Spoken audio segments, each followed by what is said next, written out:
What is up, guys? Today's video is going to be all about scheduling and building yourself a daily routine. This is something that I started doing for myself last year and it actually worked out really well. So this year, instead of just doing it on my own, I decided I would take you guys along with me if you're curious about how you can make your own daily routine and become a little bit more productive and hopefully just get a little more structure in your life. Now, obviously your routine is going to look a lot different than my routine. Naturally, we're different people, so we're going to have different things going on in our lives. I'm going to try to keep this video as generic as possible and just go over some tips and pointers and ways that you can structure your daily routine in a way that's going to work specifically for you. Alright, so the very first thing we're going to do before we even think about what we're going to put into our schedule is we're going to figure out how we're going to make the schedule. Now, there's a couple different ways that you can do this, and if you've already made schedules before, you might have something in mind, in which case you can just skip to the next section.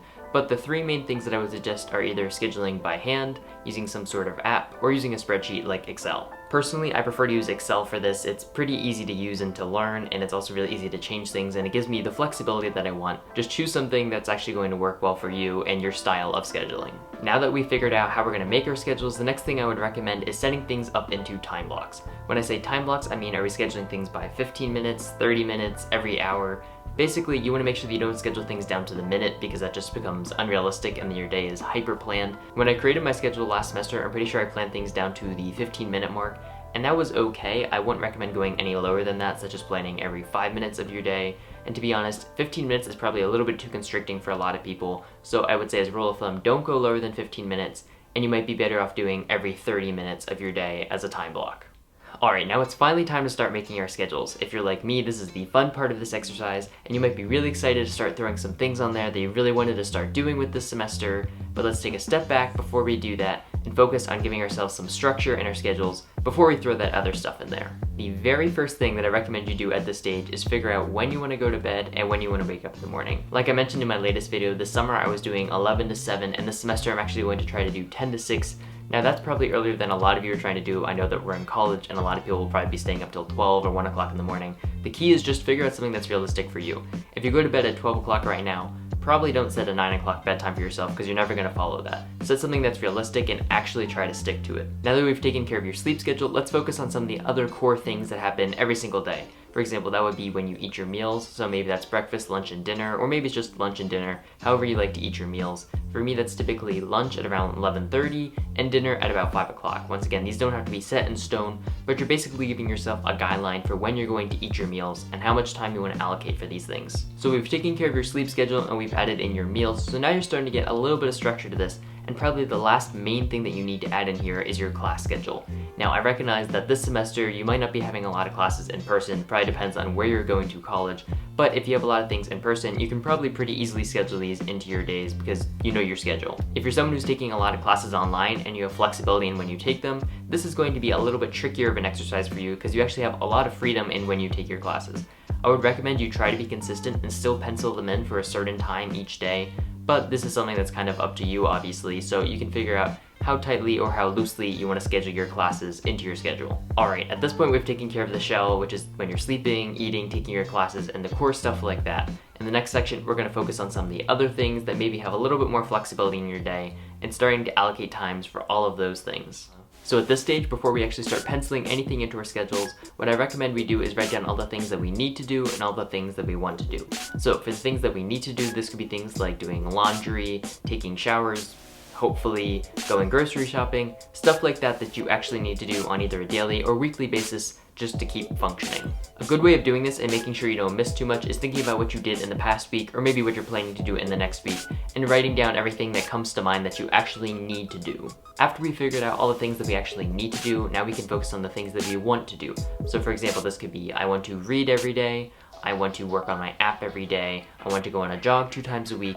You get the idea. These are things that maybe you don't need to do, but they're things that you really want to build into your schedule and make time for. Once you've written down all your needs and your wants, you'll probably realize that there's a lot more things that have to go on the schedule than you originally realized, and that's the point of doing this exercise in the first place.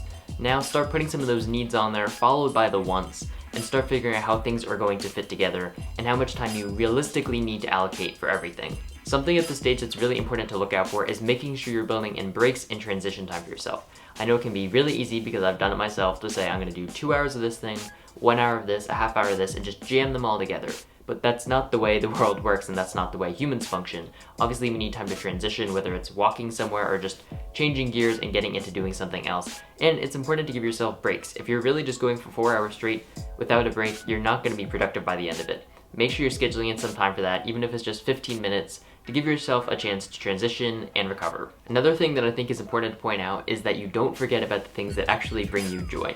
Now, I realize that it's easy when you're trying to be really productive to just say, oh, I'm not going to watch Netflix anymore because I don't think that's a productive part of my day.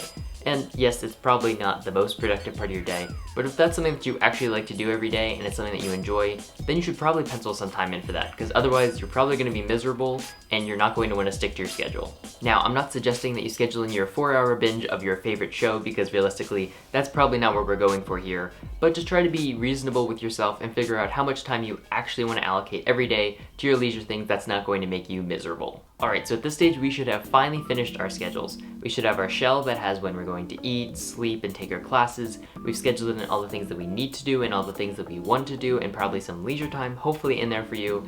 And now at this point, it's just time to go over some best practices and tips to make sure that you actually stick to your schedule and that it really works for you in the long run. And tip number 1, which I'm sure some of you are probably guilty of, maybe you set aside 8 hours or 9 hours for sleep for yourself every night. And then all of a sudden you were scheduling in everything else and you realized you didn't feel like you had enough hours in the day, so you decided, I'm just gonna chew into some of that sleep time and I only really need to sleep 6 hours a night.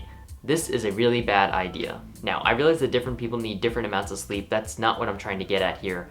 But if you're someone who really needs 8 hours of sleep to be able to function well the next day, and you've only allocated 6.5 hours because you're like, oh, well, I want to get more done during the day, and I don't need to sleep as much as I do. Yes, you actually do need to sleep for 8 hours a day, or else you're going to be in a terrible mood and you won't be able to be productive, and you're just going to be miserable with your new schedule, and as a result, you're never going to stick to it. And maybe you're someone who's saying, oh, well, I only need 4 hours of sleep a night. I used to do that in high school. And you know what? Maybe there are a small fraction of you guys out there who only need 4, 5, 6 hours of sleep a night.